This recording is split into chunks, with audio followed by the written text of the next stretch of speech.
আসসালামু আলাইকুম, সবাই কেমন আছেন? আশা করি অনেক ভালো আছেন। চাল কুমড়াগুলো দিয়ে মাছ দিয়ে আজকে রান্না করব। হ্যাঁ, আর এই ডাঁটার তরকারি রান্না করব পটলগুলো দিয়ে, আলু দিয়ে। তো চাল কুমড়োর তরকারি দিয়ে মাছ দিয়ে কেমন লাগে রান্না করলে, বা কেমনভাবে রান্না করি, সাথে থাকেন, দেখতে পাবেন সবই। মাছগুলো ভাজা হচ্ছে এদিকে, আর এদিকে আবার আলুও দিব ডাঁটার মধ্যে। তো মাছগুলো ভাজা কেমন হচ্ছে দেখেন, কত সুন্দর লাল লাল হয়ে গেছে আমার মাছ ভাজা। প্রথম থেকে ভাজা আমি অতটা দেখাতে পারিনি।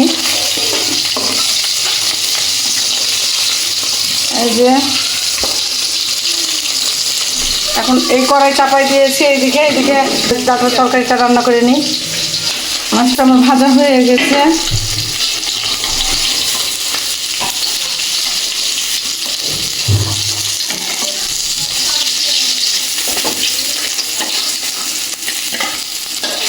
তেল দিয়ে দিলাম ডাঁটার তরকারিটা রান্না করার জন্য।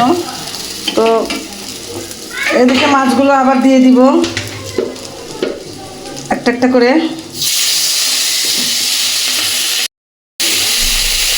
ডাঁটার তরকারি ওদিকে রান্না করবো, যে পেঁয়াজ দিয়ে দিলাম।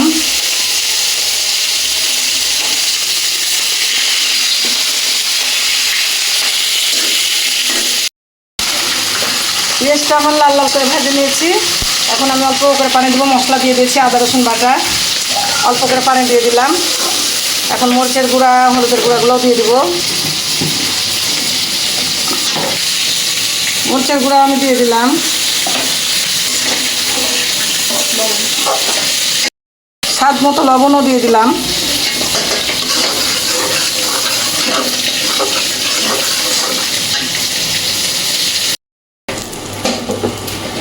মাছগুলো কি সুন্দর করে ভাজা হয়ে গেছে। কিছু আমি কাঁচা ধনের গুঁড়া দিয়ে দিলাম, আর এটা ভাজা ভাজা জিরার গুঁড়া, এটাও দিয়ে দিলাম।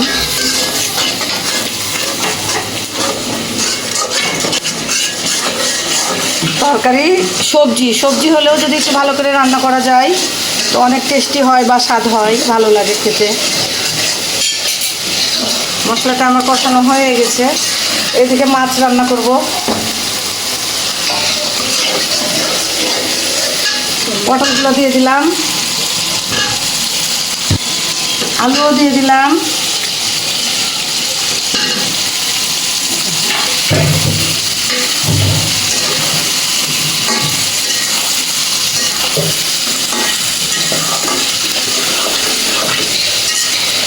ডাঁটাগুলোও দিয়ে দিব। এই ডাঁটাগুলো খেতে কিন্তু আমাকে অনেকই ভালো লাগে, আর খুবই স্বাদ লাগে, মিষ্টি ডাঁটা।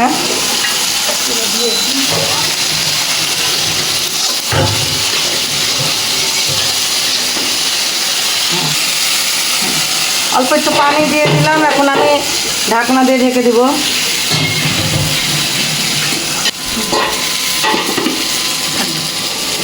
আমার এই যে মাছ রান্না করব, এটা ওইদিকে পেঁয়াজটা ভাজা ভাজা হয়ে গেছে। মশলাটা দিয়ে দিব, বেশি মশলা দিব না মাছে আমি।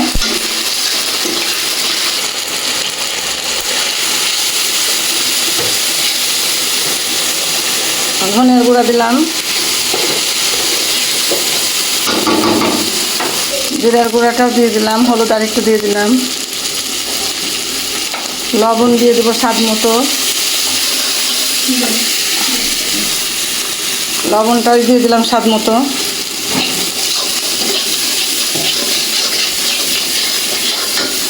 মরিচের গুঁড়াটাও আমি দিয়ে দিলাম।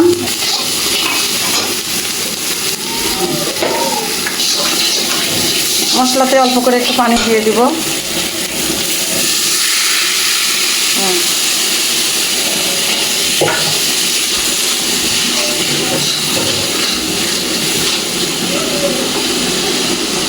আমি এই যে মাছের তেলগুলো আছে, এই তেলগুলো আমি দিয়ে দিব, সুন্দর করে মাছের মশলার সাথে কষাই নিব। বড় মাছ তো, বড় মাছের এই জন্য ওগুলো আমি তেলগুলো ফেলে নিই, কষিয়ে নেব ভালো করে।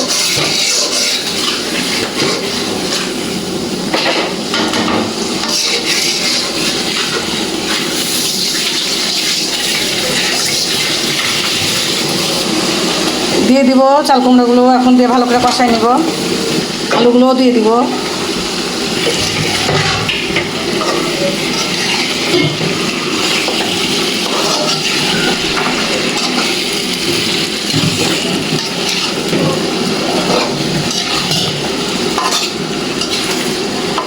ডাঁটাটা আমি একটু নেড়ে দিব।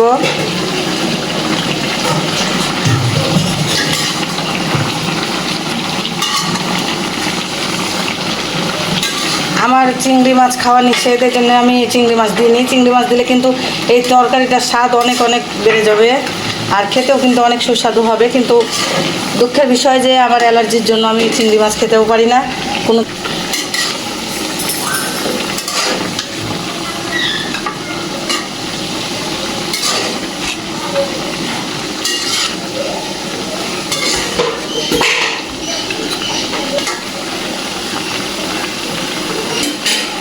হোক, ভালো করে ঢেকে দিলাম।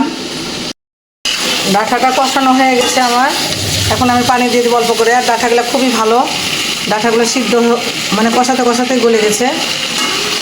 অল্প করে পানি দিব। খুবই ভালো ডাঁটাগুলো মানে আর একটু যতদিন যাবে তখন হয়তো বা ইয়ে হবে। এখন ডাঁটাগুলো এতই সুন্দর গলে গেছে, ডাঁটা কষাতেই গলে গেছে না? এই যে এই পানিটুকুনে একবারে সুন্দরভাবে সিদ্ধ হয়ে যাবে। ডাঁটার তরকারি আমি এইভাবেই রান্না করি। কে কে কীভাবে রান্না করেন অবশ্যই কমেন্টসে জানাবেন। আমি সব কিছু দিয়ে দিয়েছি, আর কিছু এর মধ্যে দিব না। ঢেকে দিলাম একটু হয়ে যাক। আর এদিকে আমার এটাও কষানো হয়ে গেছে, এটাতেও আমি দিয়ে দেবো, পানি দিয়ে দেবো। চাল কুমড়ো দিয়ে ইলিশ মাছ দিয়ে খুব সুন্দর লাগে, কিন্তু দুঃখের বিষয় যে ইলিশ মাছটাও আমার খাওয়া যাবে না। আমি ঝোলের পানিটাও দিয়ে দিলাম। ব্যাস, সিদ্ধ হোক। একটু চাল কুমড়াটা সিদ্ধ হতে মনে সময় লাগবে। এটা তো হবে না, এই ঢাকনাতে হবে না।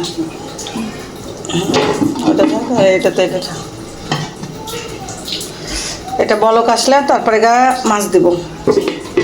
একটু ভালো করে বলক এসে যাক। এই যে আমার এগুলো গলে গেছে সুন্দর। এখন আমার তরকারিটাতেও বলক এসে গেছে। আমি এখন মাছগুলো দিয়ে দিব একটা একটা করে।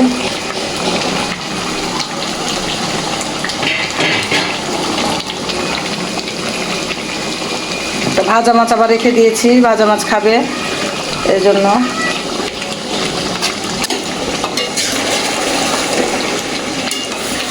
কয়েকটা কাঁচামরিচ দিব এর মধ্যে। এই তরকারিটা আমার হয়ে গেছে। তরকারিটা সবজি ডাঁটা দিয়ে পটল আলু দিয়ে সুন্দর করে রান্না করেছি, মিষ্টি ডাঁটা।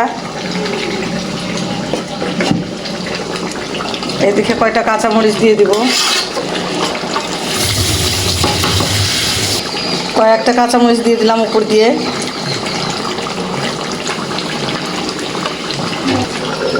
ঢাকা দিয়ে দিলাম। তরকারিটা আমার এইভাবে সুন্দর করে রান্না করে নিয়েছি।